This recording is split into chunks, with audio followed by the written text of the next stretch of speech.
Tema upacara hari ini yaitu sebatang pensil dan kehidupan. Kalian bisa lihat, saya membawa sebatang pensil. Dan saya tahu bahwa kita semua pernah atau mungkin saat ini juga punya pensil dan masih menggunakan pensil.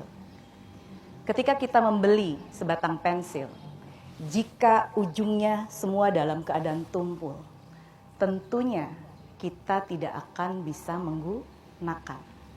Pensil ini tidak berguna. Bagaimana agar pensil ini bisa berguna? Maka dia harus diserut. Dia harus ditajamkan. Dan agar dia berguna, tentunya penajaman ulang akan terus dilakukan lagi dan lagi. Dari waktu ke waktu. Sampai masanya habis. Seandainya pensil ini bisa merasakan, kita bisa membayangkan betapa menyakitkannya proses yang dilalui oleh pensil ini melalui penajaman ulang agar dia bisa berguna. Kalau seandainya pensil ini dengan proses penajamannya itu kita analogikan ke dalam kehidupan kita, maka hal yang sama pun akan terjadi pada diri kita. Untuk membuat diri kita berguna, maka kita harus melalui proses penajaman ulang.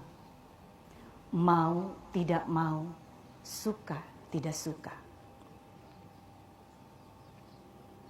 Proses penajaman itu yang akan kita lalui bisa jadi merupakan hal yang sangat membosankan, bisa jadi merupakan hal yang sangat melelahkan, dan bisa jadi sangat menyakitkan.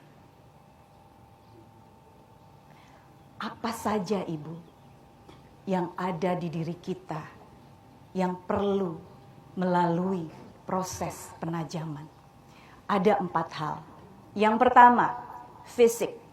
Yang kedua, otak. Yang ketiga, jiwa. Yang keempat, mental. Fisikmu harus dijaga kesehatannya. Tolong perhatikan asupan makanan dan minuman yang masuk ke dalam tubuh kita. Jangan asal jajan. Boleh sekali-kali sayang ya, kalian jajan di luar yang sehat-sehat. Tapi pastikan jangan terlalu sering. Kalau kalian terlalu sering memberi asupan makanan, minuman yang justru akan merusak kondisi kesehatan kalian, itu artinya zolim. Karena tubuh yang sering sakit, tubuh yang kondisinya tidak terjaga kesehatannya, tentunya akan menjadi tidak berguna. Malah bisa jadi akan sangat merugikan.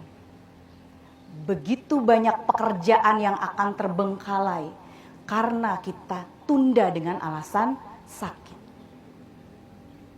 Pastikan fisik kita berguna. Ya. Kemudian otak. Otak kita itu harus ditingkatkan kualitasnya. Melalui proses penajaman apa, Ibu? Belajar dengan sungguh-sungguh. Tadi dalam janji siswa ada ya, belajar dengan sungguh-sungguh. Jangan asal, jangan sampai jurusan kalian sendiri kalian tidak paham ketika ditanya. Apa kompetensi yang bisa dilakukan anak busana? Apa kompetensi yang bisa dilakukan oleh anak TKJ? Apa kompetensi yang bisa dilakukan oleh anak teknik otomotif? Apa kompetensi yang bisa dilakukan oleh anak ternak unggas? Tidak bisa kalian terangkan. Kenapa? Karena kalian tidak mau belajar. Otaknya tidak dilatih. Belajar sungguh-sungguh, berlatih. Dan literasi. Jangan sampai hal yang sederhana saja, yang sebetulnya kalian bisa lakukan sendiri karena tidak mau membaca, akhirnya menjadi menyulitkan orang lain. Bahkan otak yang kalian punya pun akhirnya tidak berguna kalau tidak ditingkatkan kualitasnya melalui belajar, melalui latihan, dan melalui literasi.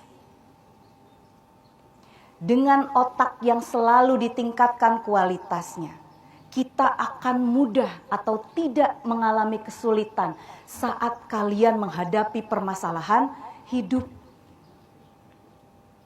Akan lebih mudah lagi untuk menemukan solusi yang terbaik karena otaknya selalu di-upgrade.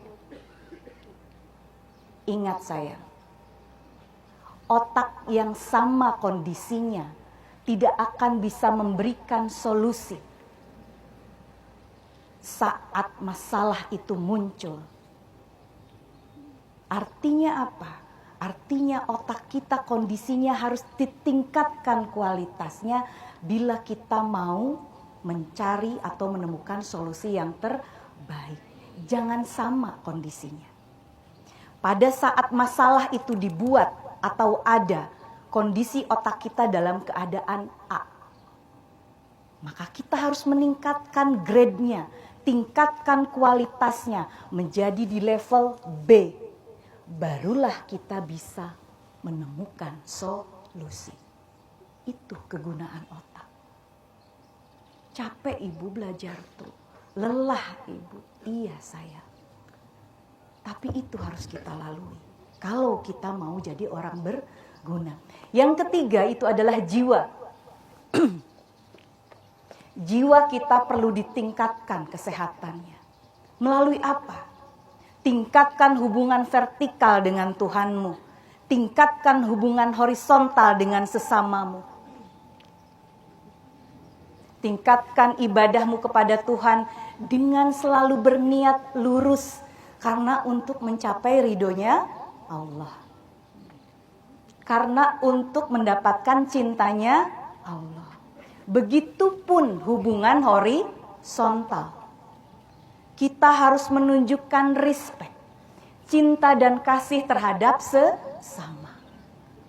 Kalau orang yang sehat jiwanya, dia bisa memperlakukan orang dengan penuh rasa hormat, menghargai, respect.